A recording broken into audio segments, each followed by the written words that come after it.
अस्सलामुअलैकुम। सीएसएस के एस्पायरेंट्स या फिर वो यूथ जो सीएसएस को अपनी डिटर्मिनेशन बना के आगे आते हैं, उनका सबसे बड़ा इशू या डिलेमा यही होता है कि क्या हम सही ट्रैक पे हैं, कौन से सब्जेक्ट्स हमें चूज़ करने चाहिए। या वो बंदे जिनका ऑब्जेक्टिव नॉलेज तो अच्छा है, पर जब भी वो टेस्ट पास करके इंटरव्यू में जाते हैं तो उनकी सब्जेक्टिव नॉलेज या तो वीक होती है या तो उनके फैक्ट्स एंड फिगर्स इतने स्ट्रॉन्ग नहीं होते कि वो अपनी बात को आगे रख कर उसे प्रूव कर पाएँ। या फिर वो जो ऐसे लिखना चाहते हैं पर हमेशा इसी चीज़ में फंस जाते हैं कि उनके पास इतने ज़्यादा आइडियाज़ नहीं होते कि वो कैसे उस चीज़ को डील करें। तो मैं एक की कॉन्सेप्ट्स के नाम से सेशन स्टार्ट करने वाला हूँ, जिसमें वर्ल्ड हिस्ट्री, स्टोन एज से लेके एज ऑफ रीज़न और अप टू नाउ हर जो भी हिस्ट्रीज़ होती हैं, ठीक है। और उसके साथ साथ रीजनल हिस्ट्री के कौन से रीजन में कौन सी सिविलाइजेशंस आई, कौन से एम्पायर्स आई, Peloponnesian League, Athenian empire, Roman empire, Orthodox church या फिर gift of the Nile, Egyptian civilisation, ठीक है। इनके बारे में हम पढ़ेंगे। और उसके बाद इस्लामिक एम्पायर और एशिया में जो एम्पायर्स आई उनको डील करेंगे।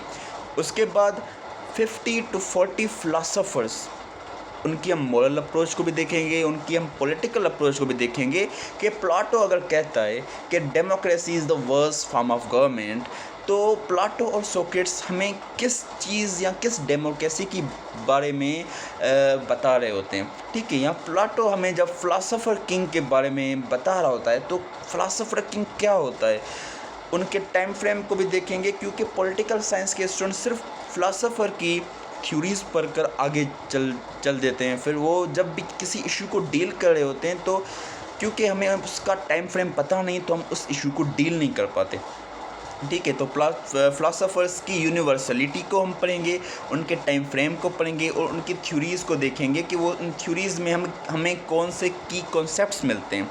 उसके बाद सोशियोलॉजी, आईआर और पॉलिटिकल साइंस के की कॉन्सेप्ट्स जो हमें हमारी ऐसे राइटिंग में मदद करेंगे।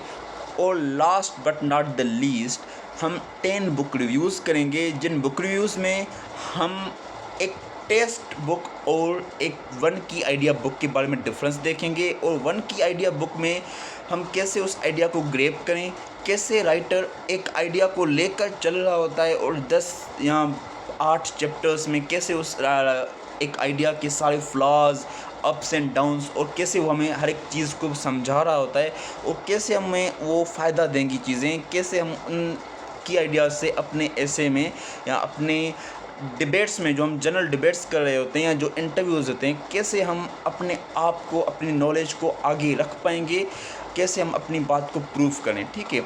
तो ये सेशन कहने को तो 100 की कॉन्सेप्ट्स हैं, पर मैं कोशिश यही है हमारी कि आपको 400 to 500 की कॉन्सेप्ट्स या बेसिक आइडियाज़ दिए जाएं कि आगे जाके आप अपनी बात को सही से प्रूव कर पाएँ।